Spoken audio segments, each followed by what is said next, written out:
ને મિત્રો TET 2015ના paper સોલ્યુશનમાં આપણે જોઈ રહ્યા છીએ ગણિતના એવા સમ્સ કે જેમાં આપણે વધુ ને વધુ પ્રેક્ટિસ કરવી છે. તો અહીંયા આજે સમ આપ્યો છે એમાં 5.6 નો ઘન છે, વળી પછી 4.4 નો એટલે ખબર છે 3 વાર ગુણાકાર 4.4 ગુણ્યા 4.4 ગુણ્યા 4.4 એ જ રીતે આ પછી એનો સરવાળો પછી અહીંયા વર્ગ પછી આ બેનો ગુણાકાર પછી આ. તો આની કિંમત કેટલી થાય? તો મિત્રો તમને એટલે તો ખબર જ છે કે આ લોકો કઈ આટલી બધી ગુણાકાર કરી અને સરવાળો બાદબાકી કરો એવું તો એ કહેતા જ ન હોય. એટલે હું તો આમ જોતા કહી દઉં કે આનો જવાબ 10 આવે, આમ જોતા કહી દઉં ખાલી 2 સેકન્ડમાં. તમે કહી દેશો. શું કામ? સાવ સિમ્પલ વસ્તુ છે. તમને લોકોને ખબર છે ને કે સૂત્રોનો ઉપયોગ આપણે સીધો કરીએ તો બહુ ઈઝી થઈ જાય. જેમ કે તમને ખબર જ છે કે x ઘન વત્તા y ઘન જેવું સ્વરૂપ છે. તો x ઘન વત્તા y ઘનના જે આપણે અવયવો છે એ યાદ છે કે જો તગડા ઉપર તમે હાથ રાખો એટલે તમને પેલો જે કાઉન્સ દેખાય ને લખી નાખો. બીજી વાર શું કરો? આને બેઝ બનાવો. આ પહેલાનો વર્ગ પછી આનાથી વિરુદ્ધ નિશાની પછી આ બેનો જ ગુણાકાર પછી વત્તા જ અને બીજાનો વર્ગ. બસ આવું એક સૂત્ર છે જે તમને યાદ હોવું જોઈએ.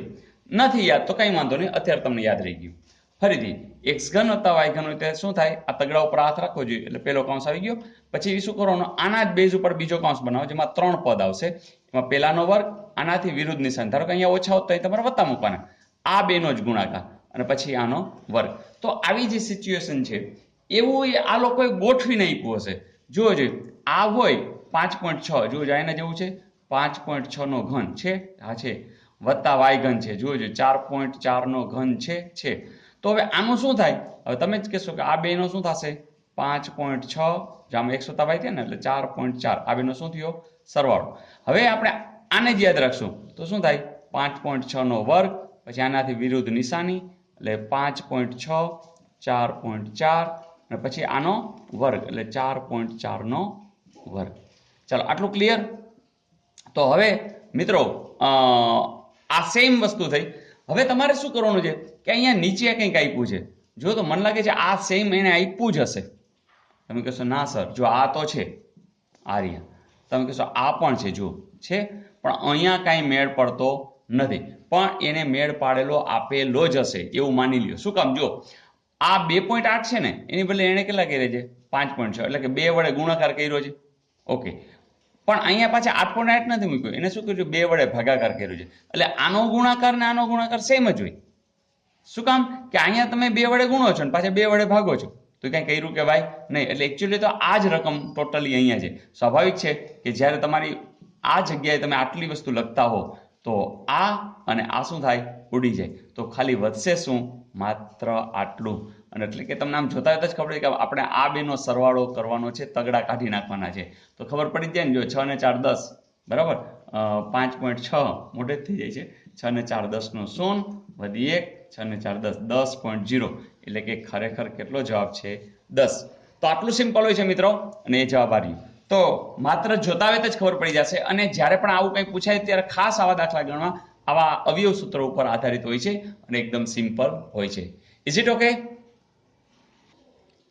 ને આ પણ એક બહુ મસ્ત સમ છે કે ભાઈ એક ખાલી ટાંકી 4 કલાકમાં ભરાતી હતી, પરંતુ તળિયેથી લીકેજ થવાને કારણે હવે તે 4 કલાક ને 30 મિનિટમાં ભરાય છે. તો સંપૂર્ણ ભરેલી આ ટાંકી લીકેજથી કેટલા સમયમાં ખાલી થશે? મિત્રો આવા સમની અંદર તમને સાથે સાથે બીજી પણ વાત કરતો બહુ સિમ્પલ હોય. દાખલા તરીકે એક આ ટાંકી છે બરાબર.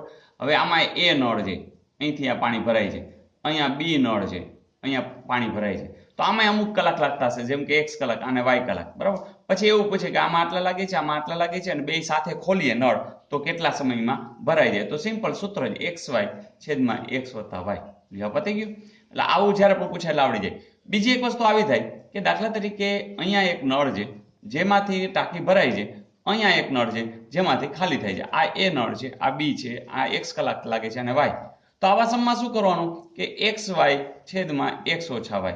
કારણ કે અહીંયાથી ભરાતી જાય છે, અહીંયાથી ખાલી થતી જાય છે. અને આખું ટાંકી ક્યારે ભરાય? તો અહીંયા ખાલી થતું જાય છે, અહીંયા ભરાતી જાય છે. અને ખબર જ છે કે આ છે ને આની અંદર સમય એટલે આ નાનો નળ હશે તો જ આખી ભરાય, નહીં તો કોઈ દિવસ ભરાય જ નહીં. તો આ પણ આપણે યાદ રાખશું કે આમાં કલાક કંઈક વધારે લાગતી હશે. તો અહીંયા આપણે જોશું કે જો આની અંદર કલાક વધારે લાગતી હશે તો આપણા સૂત્રની અંદર બદલાવી નાખશું કે અહીંયા આપણે કહી દઈશું y, અહીંયા કહી દઈશું x, કારણ કે આપણે બાદબાકી કરવાની છે. તો આટલું સિમ્પલ લોજિક છે અને આમાંથી જ આવડી જાય. જેમ કે અહીંયા લીકેજ શબ્દ વાપર્યો છે, તમે લીકેજ કયો કે નળ કયો એમાં કઈ ફેર પડતો નથી. એટલે આપણને એક તો ખબર પડી ગઈ કે સૂત્ર કયું આવશે, આ. હવે બીજી વાત કે અહીંયા તમને જે કંઈ આપ્યું છે એના આધારે જ આપણે આગળ વધવાનું છે. આપણા સમની અંદર જોઈએ એક ખાલી ટાંકી 4 કલાકમાં ભરાય છે, એટલે એનો અર્થ આપણે એ નળની વાત કરી, એટલે કે વાય. તમને વાય છે એ તમને 4 કલાક આપ્યો છે, બરાબર છે.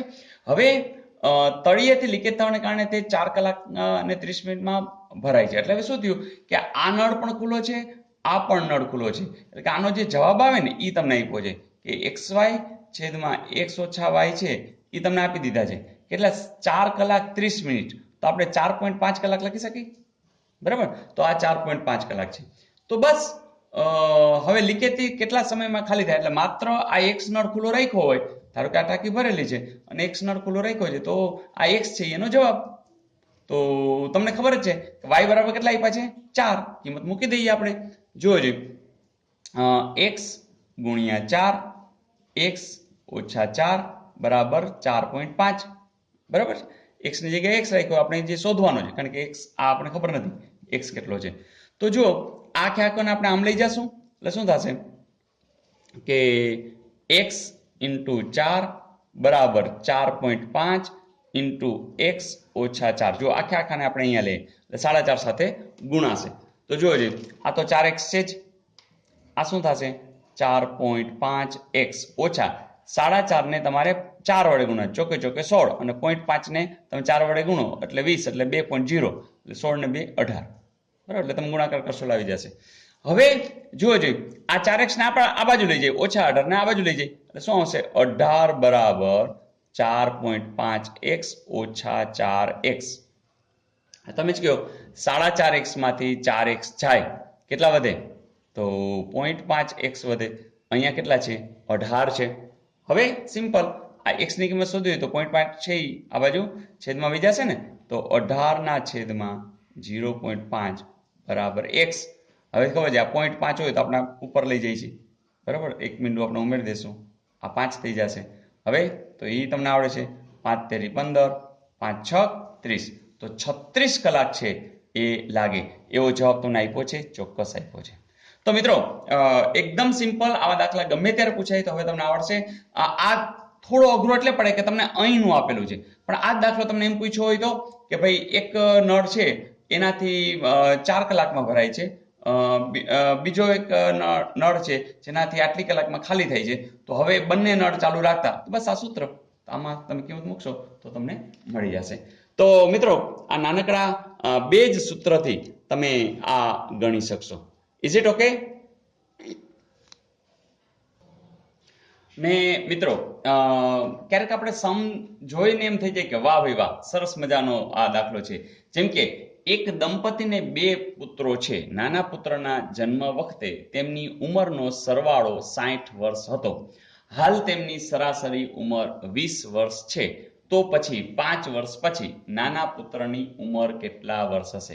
મિત્રો આ દાખલો જેટલો મસ્ત છે ને કે તમને મજા આવી જશે. જોઈએ, જો પહેલી વાત કે દંપતી છે એટલે 2 જણા હશે. ચલો આપણે ધારી લઈએ કે એક x છે અને એક બીજા y છે, અને એમનો સરવાળો, અને 2 પુત્રો છે એટલે હજી એક પુત્ર હશે જ, અને એક પુત્ર છે એ હવે આવ્યો છે, એને Z2 કહી દે, બરાબર. તો આટલા વ્યક્તિ થઈ ગયા. ચલો આ બંને છે શું છે? દંપતી છે. આ પહેલો પુત્ર છે અને આ બીજો પુત્ર છે. હવે એ બધાના સરવાળા, ઉંમરનો સરવાળો તમને કેટલો આપી દીધો છે? 60 વર્ષ. એટલે કે હવે જો આ જ્યારે જન્મ સમયની વાત છે, બરાબર, તો જન્મ સમયે પોઝિશન શું હોય કે આ Z2 છે એની ઉંમર તો 0 હોય, એટલે બાકીનાની તમને કિંમત એટલી ખબર પડે કે ઈ બધાનો સરવાળો 60 વર્ષ છે. ચાલો આટલું સમજાય છે. ફરીથી આ દંપતી છે, 2 પુત્રો છે એટલે એક પુત્ર તો હતો જ, અને બીજો પુત્ર Z2 કહી દી, બરાબર. આ Z1 ને Z2, તો એ નાના પુત્રના જન્મ સમય એટલે આ તો 0 હશે, તો જન્મ સમયે આની કિંમત 0 હશે, એટલે બાકીનાનો સરવાળો 60 થાય. ચાલો આટલું ક્લિયર છે. હવે ચાલો હવે હાલની વાત વિચારી. અહીંયા જ ખાસ વસ્તુ રહેલી છે. જો આ સમજાઈ જશે તો તમને ખરેખર મજા આવશે કે આ વસ્તુ કેટલી ફાઇન પૂછી છે. જો હાલ શું થશે કે હાલ તેમની સરાસરી ઉંમર, એટલે કે આપણને એટલી ખબર પડે કે x + y + z1 + z2 અને ઈ ઉંમરની અંદર સરાસરી એટલે કે 4 ને ભાગવા જ પડશે અને ઈ તમને 20 આપ્યા છે. પણ મિત્રો આ જન્મ સમયે જે x વર્ષ હતા એ x વર્ષ ત્યારે હોય નહીં, તો કેટલા હોય? તો કેટલા હોય એટલે તરત તમને ખબર પડી જાય, કારણ કે આ Z2 પહેલા કેટલા હતા? 0. હવે જે Z2 છે એની જે ઉંમર છે એ કેટલી હોય? તો સ્વાભાવિક છે કે અહીં તમને કેટલા સરાસરી 20 આપી છે. આ Z2 ની ઉંમર કેટલી હશે? તો Z2 આમાં પણ ઉમેરાણો હશે. દાખલા તરીકે 5 વર્ષનો થયો હોય તો એનો અર્થ કે આમાં પણ 5 ઉમેરાઈ ગયા હોય, આમાં પણ 5 ઉમેરાઈ ગયા હોય, આમાં પણ 5 ઉમેરાય. દાખલા તરીકે 2 વર્ષનો થયો હશે તો એના પપ્પાની ઉંમરમાં પણ 2 વર્ષ ઉમેરાઈ ગયા હોય, મમ્મીની ઉંમરમાં પણ 2 વર્ષ ઉમેરાઈ ગયા હોય, એનો જે ભાઈ છે એમાં પણ 2 વર્ષ ઉમેરાઈ ગયા હોય. એનો અર્થ કે આ Z2 છે એ બધામાં ઉમેરાય. તો Z2 તો Z2 રહેશે, કારણ કે 0 વત્તા Z2 થશે. તો plus Z2 plus Z2 plus Z2 અને એક આ Z2 છે. એનો અર્થ કે અહીંયા આપણે શું કરશું? પ્લસ 4Z2 કરશું. ફરીથી સમજાય છે? દાખલા તરીકે આની ઉંમર 2 વર્ષ છે તો શું થઈ જશે? અગાઉ પપ્પાની જે ઉંમર હતી એમાં x વત્તા 2 થશે, પછી મમ્મીની જે ઉંમર હતી એમાં y પ્લસ 2 થશે, પછી એનો જે ભાઈ હતો એમાં પણ 2 ઉમેરાશે અને આની તો 2 વર્ષ ઉંમર છે જ. જોજો 2 2 2 2 એમ કેટલી વખત થઈ ગઈ? 4 વખત. તો જોજો 4 ગુણ્યા 2 એટલે 8 વર્ષ ઉમેરાઈ ગયા. તો બસ મિત્રો આટલું જ જાણવાનું હતું અને એટલા માટે જ આ સરસ આસમ છે કે અહીંયા Z2 ન લેતા 4Z2 થશે, કારણ કે Z2 જેટલી ઉંમર બધે ઉમેરાણી હશે. બસ દાખલો તો પતી ગયો. કારણ શું છે? કારણ તમે એ છે કે તમે હવે બધું જાણો છો, કારણ કે x વત્તા y વત્તા Z1. તો આની કિંમત તો તમને અહીંયા આપી જ છે. કેટલી છે? 60. બસ મૂકી દો. 60 વત્તા 4Z2 છેદમાં 4 બરાબર 20. તો જોજો ચોગડો આ બાજુ જશે તો શું થશે? 60 વત્તા 4Z2 20 ચોક 80. ચાલો 4Z2 80 ઓછા આ બાજુ જશે 60 તો Z2 બરાબર 80. 4Z2 રાખી. ચાલો 80 ઓછા 60 એટલે કેટલા? 20 અને Z2 બરાબર 20 ના છેદમાં 4. તો જવાબ શું આવશે? 5. ના, ઉતાવળ ન કરો. એને એવું ન પૂછ્યું કે તો પછી 5 વર્ષ પછી, આ તો આપણે હાલનું વિચારીએ છીએ ને, તો 5 વર્ષ પછી તો એ જે 5 વર્ષનો હશે એ 5 વર્ષ પછી પાછા 5 વર્ષ એમાં ઉમેરાઈ જાય કે નહીં? તો 5 વત્તા 5 થઈ જાય અને 5 વત્તા 5 એટલે કેટલા થશે? 10 વર્ષ. તો તમને 10 વર્ષ ક્યાંક આપ્યા જશે. તો મિત્રો કેટલો મસ્ત સમ છે, તો મજા આવે એવો છે, તમારો મગજ છે કશે એ પ્રકારનો છે. તો ખરેખર મજા આવી, તમને પણ મજા આવી હશે. તો આ મજા આપણે રોજે રોજ લેતા જશું, રોજે રોજ નવું શીખશું અને પછી આપણે એમ કહેશું કે તમારે જે કંઈ પ્રશ્ન પેપર કાઢવું હોય કાઢો, જેવું કંઈ પૂછવું હોય પૂછો, અમે રેડી છીએ. Okay, all the best.